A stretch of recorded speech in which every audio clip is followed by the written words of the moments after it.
नमस्कार। जय श्री राम। आज 13 जनवरी 2025 की तिथि और लोहड़ी पर्व की हमारे सभी देशवासियों को, शुभचिंतकों को बहुत बहुत बधाई और शुभकामनाएं। आज से ही हमारे प्रयागराज में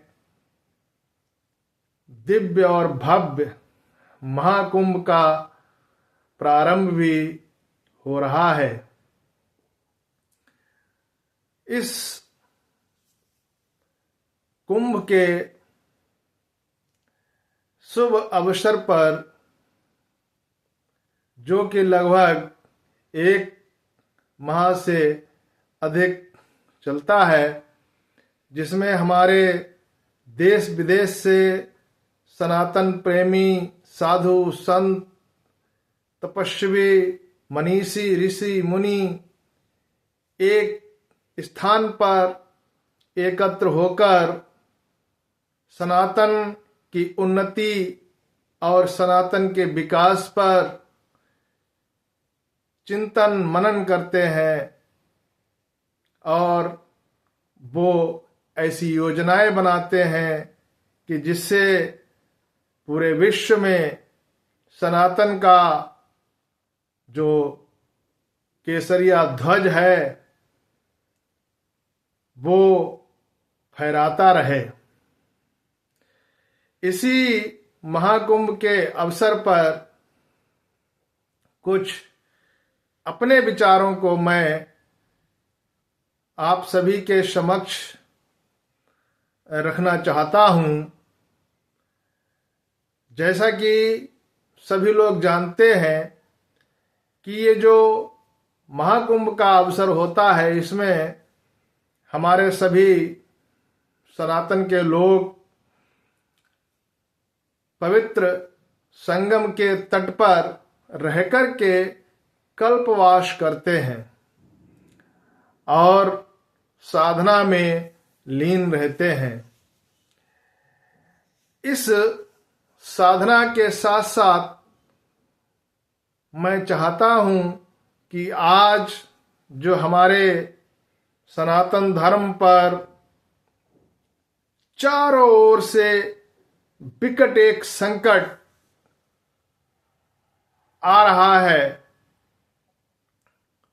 उस संकट को हम सभी को अब अपनी खुली आंखों से देखने का समय आ चुका है। आज विविध प्रकार से हमारे इस सनातन पर वार किए जा रहे हैं, बार पर बार किए जा रहे हैं, लेकिन ये सनातन धर्म जो वसुधैव कुटुंबकम में अपनी आस्था और विश्वास रखता है, वो पूरे विश्व को एक अपना परिवार समझता है। वो अन्य मतों और पंथों की तरह नहीं कहता है कि तू ये बन जा, तू वो बन जा। सनातन कहता है मनुर्भव, मनुष्य बनिए।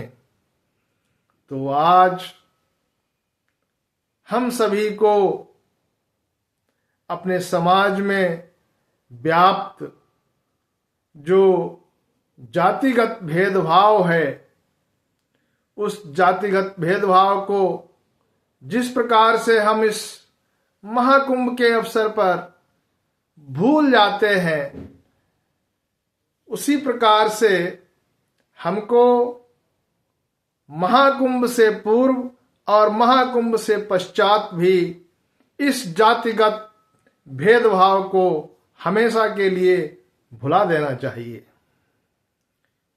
क्योंकि ये जो जातिगत भेदभाव समाज में जो भी जितना भी जिस मात्रा में रह गया है, आज समय की आवश्यकता है कि हम उसको भी समाप्त कर दें। दूसरी बात, जो हमारे मठ और मंदिर हैं, उनमें जो हमारे सनातनियों के द्वारा जो दान दिया जाता है, उस दान का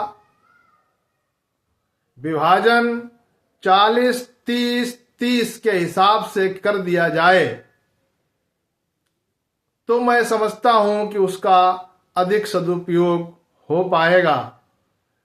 40% हिस्सा सनातन धर्म के प्रचार प्रसार के लिए खर्च किया जाना चाहिए, 30% उस मठ और मंदिर की देखभाल, उसका रखरखाव करने के लिए खर्च किया जाना चाहिए और 30% उस मंदिर की देखभाल करने वाले परिवारों पर खर्च होना चाहिए।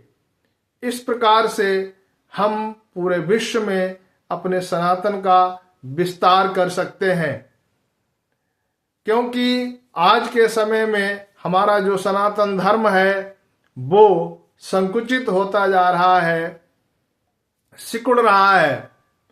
कभी ईरान और थाईलैंड तक ये हमारा सनातन धर्म, और मैं कहना चाहूंगा कि पूरे विश्व में ये सनातन धर्म फैला हुआ था, लेकिन समाज के जो जिम्मेदार लोग हैं उनकी कुछ कमियों की वजह से ये धीरे धीरे सिकुड़ता जा रहा है। इस पर हम सभी लोगों को चिंतन और मनन करना है, आत्मचिंतन करना है और इसका एक समाधान खोजना है कि कैसे आज के समय में हम अपने इस सनातन को फिर से विश्व के पटल पर सर्वोच्च स्थान पर पुनर्स्थापित करें। जिस प्रकार से स्वामी दयानंद सरस्वती ने एक शुद्धिकरण अभियान चला करके जो हमारे सनातन के लोग किन्हीं कारणों बस दूसरे मत या पंथ में विश्वास करने लगे थे, उनको पुनः सनातन धर्म में स्वीकार किया गया। तो आज की ये आवश्यकता है कि हम भी जो हमारे आसपास में, गांव में, शहर में, कस्बे में जो भी लोग सनातन में आस्था और विश्वास प्रकट कर रहे हैं, उनको हम फिर से अपने सनातन की ओर वापस लेकर के आएं, उनका शुद्धिकरण करें। बहुत से लोग ऐसे हैं जो आज भी ये चाहते हैं कि हम फिर से सनातनी बन जाएं। तो आवश्यकता इस बात की है कि हम सभी उनकी शुद्धिकरण करके और उनको सनातन में वापस करें और उनके साथ एक चट्टान की तरह खड़े हों, क्योंकि ये समय की आवश्यकता है। दूसरी बात क्या है कि हम अपनी बहन और बेटियों को समझाएं कि आज किस प्रकार से हमारे मान और सम्मान पर चारों ओर से डाका डालने के लिए लुटेरे तैयार बैठे हैं और हमें उनको जागरूक करना है कि जो छद्मवेशी लोग हैं उनसे हमें सावधान रहना है।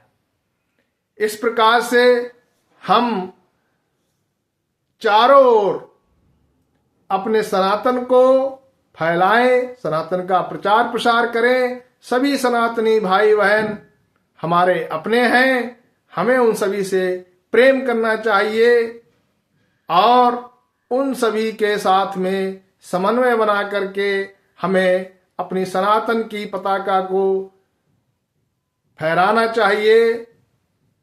जय श्री राम।